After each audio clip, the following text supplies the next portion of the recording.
You guys can rewatch if you want to. So we're covering hyperbolas today. Hopefully you have open to those notes. And this is what a hyperbola looks like. Now, there's a lot of stuff drawn in here. The hyperbola is actually that there. Okay, that's a hyperbola.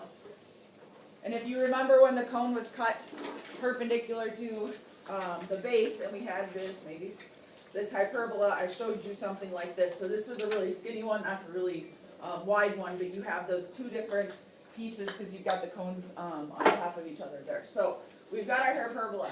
The way that a hyperbola works is you're going to have some vertices, some foci, so it looks like it's almost two different parabolas. Okay, it does not work exactly the same way, but it looks like it's almost two different parabolas.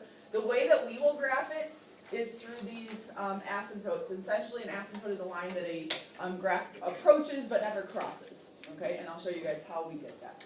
So your definition for a hyperbola is the set of all points P in the plane such that the difference between the distances from P to two fixed points is a given constant. The only difference in that definition from an ellipse is that underlined word right there. Okay? Everything else is exactly the same. So this is our definition that we are going to derive the equation of a hyperbola from, and it's going to look very similar to that equation of an ellipse.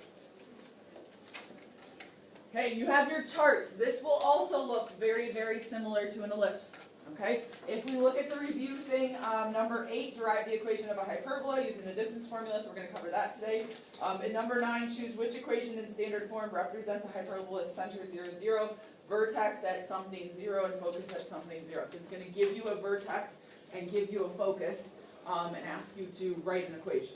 Okay, and so that's what we're going to cover as the two things today. I'm going to come back and cover this. I just wanted to kind of, it's there for you, so when you're ready for that. So our standard, derive the equation of hyperbola given the foci using the fact that the difference of the distances from the foci is constant. So difference here between Friday and now is that right there. Okay, the distance from point P to the focus 1 minus, not plus, the distance between point P and focus 2 is equal to, and then in this case I gave the difference of focal radii to be 6. Remember, that number will always be given to you. You don't have to worry about solving for that one. Okay? So that's what we have there. Find an equation of this. So we're going to do square root of distance between P and F1. Remember that P is going to be the point XY. Okay? It's some point on the hyperbola. Okay? Point on the circle, point on the ellipse, point on the parabola, point on the hyperbola are all exactly the same. They're XY. So difference, run squared plus y squared is what goes in here. So run squared is the difference between the x's. So that's going to be x plus 5 quantity squared. Plus difference between the y's is going to be y minus 0 quantity squared. Okay. This is only PF1, okay, the distance between P and F1. I put a minus sign in the middle here, not a plus sign. Minus sign in the middle. Okay, the distance between P and F2, so I've got 5, 0 is my point. It's going to be x minus 5 quantity squared plus y minus 0 quantity squared. And that is equal to 6. Give you a chance to catch up. Let me know if there's any questions.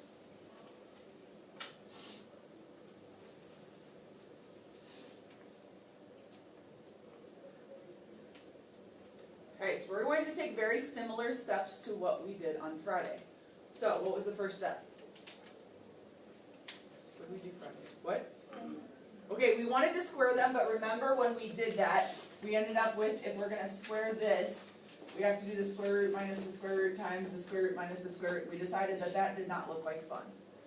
So we had to do what first? Add the square root to their side. Good, so in this case we're going to add, so she made the correct change there. We had to subtract last time, so we're going to add this square root. Move the square root to the other side of the problem, and then we're going to square it. Okay? So square it up. At the same time, let's simplify a little bit. So I'm going to have x plus 5 quantity squared plus y squared equal to, and then I'm going to do 6 plus the square root of x minus 5 quantity squared plus y squared. Okay, so we added that square root to the other side and simplified a little bit at the same time. I'm not writing the steps up here because they legit are the same steps as what we just did. Okay, so if you want to write them, go ahead. It helps you, but you can also just look back at your ellipse ones. So now we're going to do what Caitlin suggested, which is squaring both sides. So I square the whole thing. Okay, I put it in parentheses because it does make a difference on the right side there. The left side, the square and the square just cancel. So I get the quantity of x plus 5 squared plus y squared equal to, the right side I do need to distribute. Okay, remember, if you need to write it out, write it out. You're doing 6 plus the square root times 6 plus the square root, so you got to distribute. So I have to distribute 6 to everything. 6 times 6 is 36, plus 6 times the square root is just 6 with the square root attached. So x minus 5 squared plus y squared. The square root almost acts like a variable there. Okay, then I distribute the square root to everything. So I'm going to do 6 times the square root again. If you want to save yourself some writing, change this 6 to a 12. If you want to write plus the square root again, you can, but those two will combine. Okay. And then the square root times itself is just going to get rid of the square root. So plus x minus 5 quantity squared plus y squared. Okay. Remember, we were taking, in this step here, if it helps you, we were doing 6 plus the square root times 6 plus the square root. So you distributed the 6 and then you distributed the root. Those were the steps I was taking. Okay, see what you can do. What's next? What does it look like you'll be able to do? Yeah. Like get rid of the like terms. Which are what? The y squared. Good. The y squareds we can get rid of. And what else looks like it's a like term but not quite there? X minus 5 squared and x plus 5 squared. Good. The x plus 5 squared and the x minus 5 squared. So we multiply those out.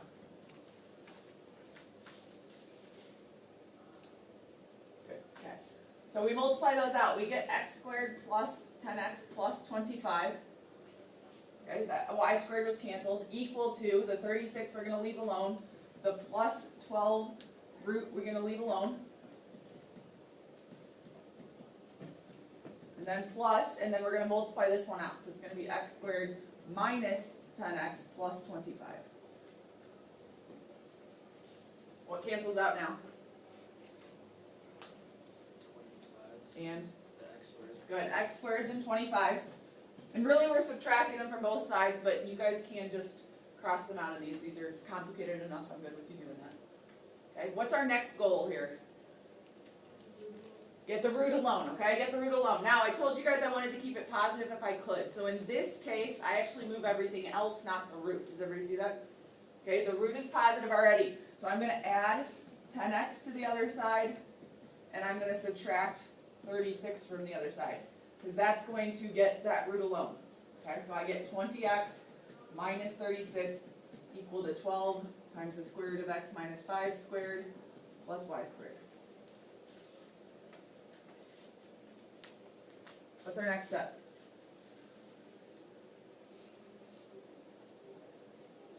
There's 2 correct answers right now. Yeah. Square it. Okay, now we can square both sides. Remember, this is where you have the optional step if you want to. And some of you are wanting to skip this. It's totally up to you. You do not have to do the optional step. What's the optional step here, though? You don't want to square yet, because there's really big numbers, yeah? You can factor out something. So what do 20x, negative 36, and this 12 root all have in common? What can we divide them all by? 4. By 4, okay? So we're going to divide everything by 4. Now, just so you guys know, it's not always 4, it just happens to be here. Okay? So we get 5x minus 9 equal to 3 times the square root of x minus 5 squared plus y squared. Again, if you don't do that step, it's not wrong. You're just going to deal with larger numbers as you go through. It's not the end of the world. You're going to survive. Okay? You've got a calculator with you, whatever, you'll be fine. Okay? Now, we are going to square both sides. So we're going to show that. Make sure you show your work through the test, okay? That's the whole point of this, is I want to see what you did. So as much as sometimes you might skip that step, show your work. Okay? 5x minus 9, I'm multiplying 5x minus 9 times 5x minus 9. If you need to write that out, write it out. Okay? It's 25x squared. 5x times negative 9 is a negative 45x, but then we're going to have another one. So I'm going to get a negative 90x, and then plus 81. Give you a chance if you're multiplying them out to pitch up there.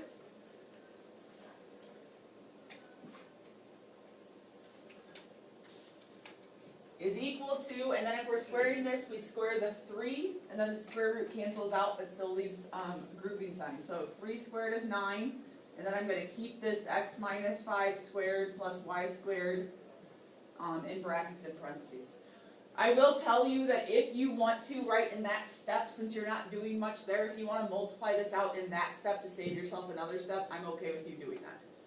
Okay, so if anybody is like looking at that and like, can I multiply it out now? Yes, you can if you want to. Okay, so now's where we are just solving this side. We've got rid of all the square roots. Okay, we need to simplify, we need to get rid of different terms. So we're going to solve this side over here. And I'm going to do that, just x minus 5 squared is going to be x squared minus 10x plus 25. Plus that y squared on the end. So that got rid of those middle parentheses. And then I'm going to multiply the 9 by everything. So that's going to give me 9x squared minus 90x plus, what do you get here? 225, good. I heard it out there. Plus 9y squared. And I'm going to write everything from the other side back in here.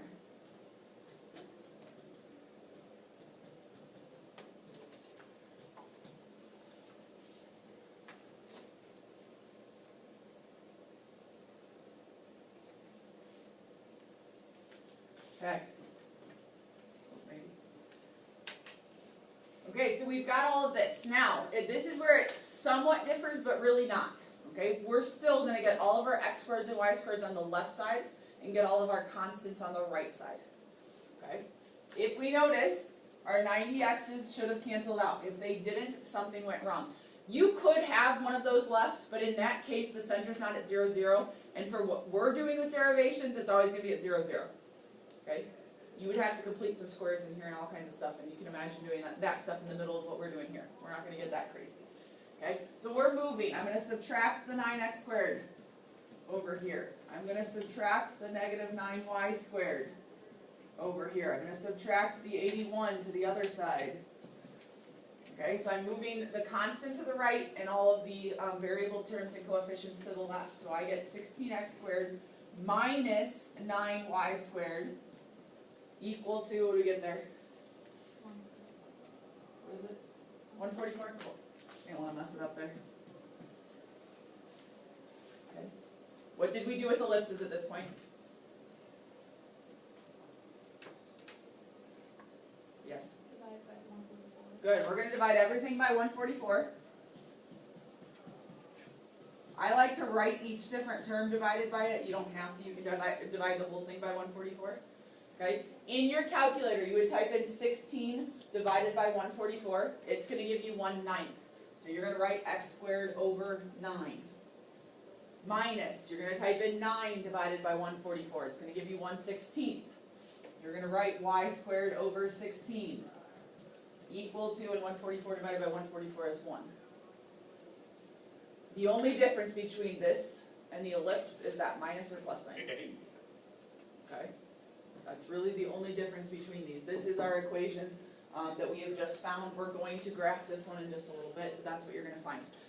The only other thing that you may run into, I'm going to say that you will run into, okay, when you're deriving an ellipse, is sometimes your x squared is going to be negative. And if that's the case, usually, like if your x squared and this one was negative, you would write y squared over 16 minus x squared over 9 equal to 1. You usually write the minus sign in the middle, so you actually would switch the two of those. Okay? That's just in a hyperbola how you usually write it. If you actually look back at your chart, you'll notice that the first one has x squared first and the second one has y squared first, and that's the difference between the two equations. Okay? So let's look at graphing this. That's not the right one.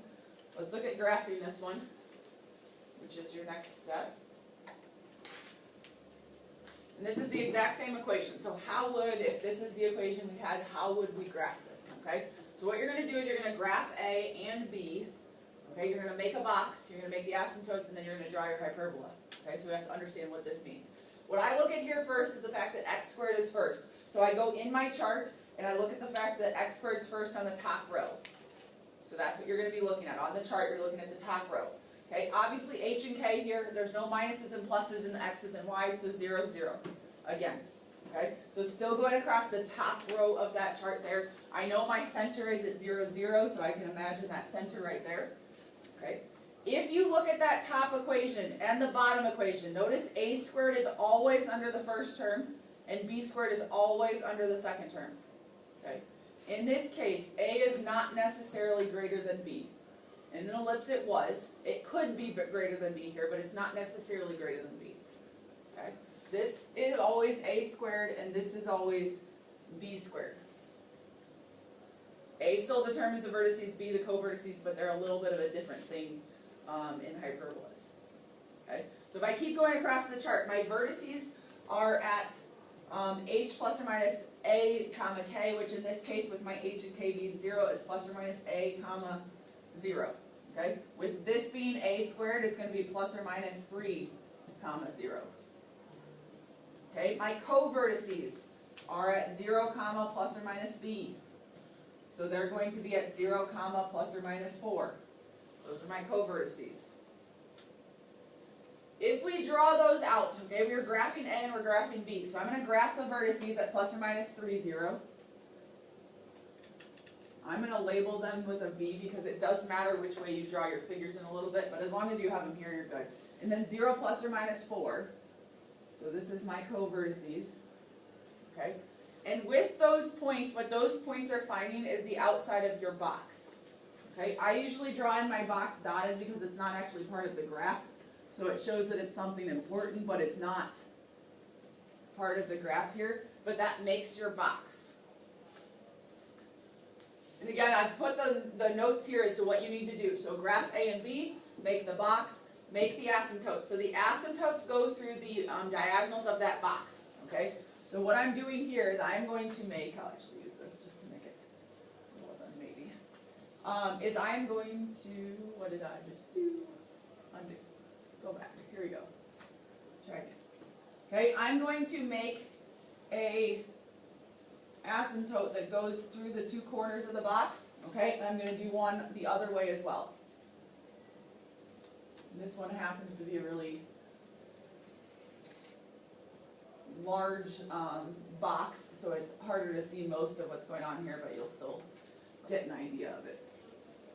Okay, but you make those asymptotes, and they're always through the corners of the boxes. Okay, your A's and B's are going to switch, which is going to change the size of that box, but other than that, the asymptote's always through that. And then you draw your hyperbolas. Now this is where it was important that you marked your vertices. Okay, if you look at the two examples in the chart, the vertices are the ones that always touch the hyperbolas. So right below the chart, you see two examples there. It's always through the vertex. So in this case, I'm going to draw a parabola-looking figure. It's a hyperbola, okay, with this vertex, and it's going to come out and approach this line but never touch it. So I'm just approaching that line, and I'm going to come out and do the same thing on the other side. It's approaching that line but never touching it. It's gradually coming out toward it and then continuing along it. Do the same thing from the other vertex. Now, can we get more exact with these? Yes, we could. This is what we're worried about, is the general form of each of these. Okay? That's what a hyperbola looks like.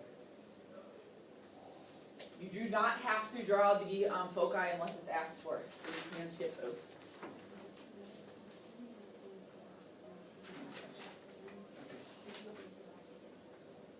Gotcha. Of course they do. Hold on a second, guys. Sorry, No, I'm just you're gonna good. get it to you as quickly as possible.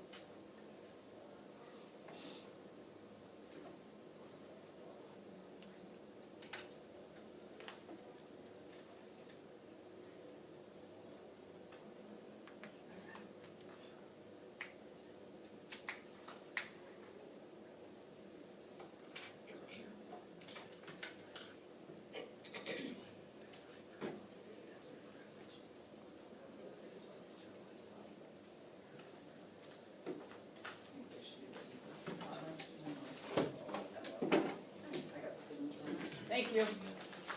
Okay, back at it here. So, if we are graphing these, graph this hyperbola. First thing you should notice is it's not in the what we're going to call standard form here. Okay, so when we're not in standard form, we just want to put it in standard form. What are you going to do to put this in standard form? Yeah, Get the y and the x on the same side. And good. get, Go ahead. and then get them over to 12 so it's equal to 1. Good. Okay, now I want to, and this is where it gets a little bit confusing, but I'm going to subtract the 3x squared over here, because remember I want this equal to 1, so I'm going to keep that number positive.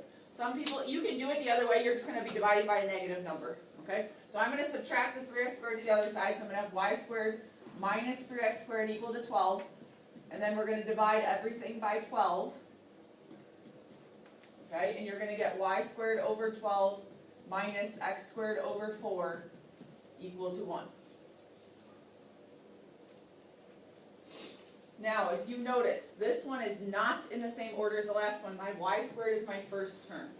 Okay? So if you remember with the ellipses, we were able to look at this and say, okay, this is my first number, and so my first number goes under here and whatnot. This one you have to pay attention. You can do that same thing, except it's that this is under the x squared, so it goes with the x squared term, and this is under the y squared, so it goes with the y term. Okay? So if I want to do that same thing and not use the chart here, I know that my a squared is always here, and my b squared is always here. Okay? My vertices are always based on the a, and since the a is under the y term, my vertices are going to be at 0, comma, plus or minus whatever I get for my a. If you don't get that, go back to the chart. Okay? You can use your chart to figure this one out and go from there. Okay? You do not have to memorize that idea. Now, I left that plus or minus blank, because what am I going to put there? It's not as straightforward as it was. The square root of 12, good. Now, since I am graphing, okay, since I am graphing this one and I'm not actually telling what are the different pieces or whatever, I'm just going to approximate 3.5. Okay, that's what square root of 12 comes out to. If I was going to write down the vertices, remember we want to simplify as much as we can, the square root of 12 would be 2 root 3. Okay, so just notice those different things. In this case, it doesn't ask me what are the vertices, what are the co-vertices, anything like that. It just simply asks me to graph, so I only need this to graph. Okay, so 0 plus or minus 3.5 is going to be my vertices. So approximately there and there, okay? And I'm labeling them as my vertices because those are the points that I'm going to draw my hyperbolas off of, not the co-vertices. But I need my co-vertices to make my box. Okay, so I want to find my co-vertices. My co-vertices are always based on b. Okay, b in this case is 2, since b squared is 4. And b is under the x squared term, so that b is going to be in the x spot. So I'm going to put plus or minus 2, comma 0. Okay, if you didn't get that, you go back to your chart. You're on the bottom part of the chart. The co-vertices are at plus or minus b, comma 0. Okay, so you do plus or minus 2, comma 0. I put my co-vertices in. And then I draw my box. Okay, the directions aren't here, but they're on the previous page. So I draw my box in. My box allows me to draw my asymptotes. So I'm going to get those drawn in.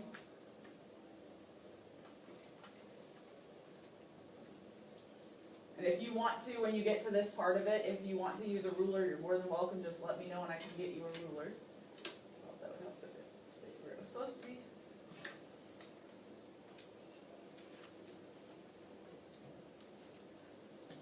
Okay, we draw those asymptotes and then we draw our hyperbolas in. So it goes from the vertex, it approaches but never crosses the line. I don't necessarily care how you draw this, kind of like the circle, it doesn't have to be perfect, but do not cross that line, okay, because that shows me that you understand. It doesn't even touch, it doesn't even touch that line. It can get really close to it, but it does not touch it. So I would stay far enough away that I can tell that you're not touching it. You're approaching it, but not crossing it.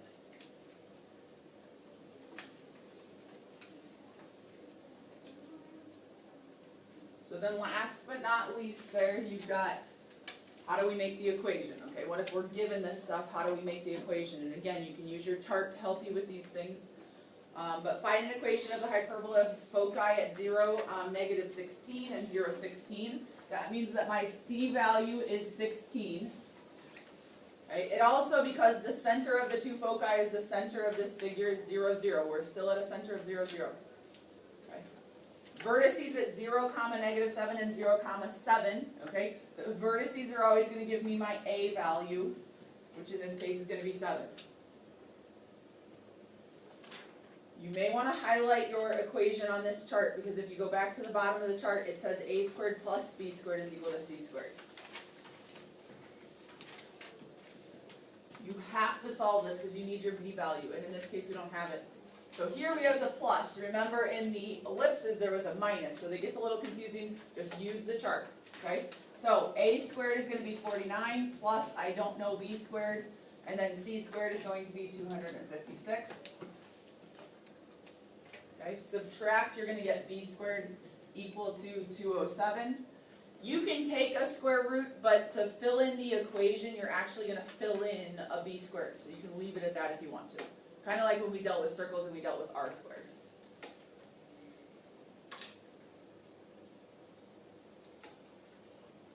So the last question you really have to answer to yourself is y squared first or is x squared first? Does anybody know the answer to that? What do you think, Carly? Y squared, Why? because the A is always first and the vertices at 0 come on the same. Okay, so here's where we have it. Since the a is always first in this one and it's in the y spot, then y squared is going to go first. Okay, so it's going to be y squared minus an x squared term equal to 1 here. Under the y squared is always a squared, which you can do 7 squared is 49. Under the x squared is always, under the second one is always b squared. So b squared here is 207, and there's your equation. Okay. Use your chart if you need to. You've got extra practice because you need it for these ones, so that's what your homework is for. And right now you can just kind of work on that. Okay? So go ahead and work on your homework questions and let me know if I can help.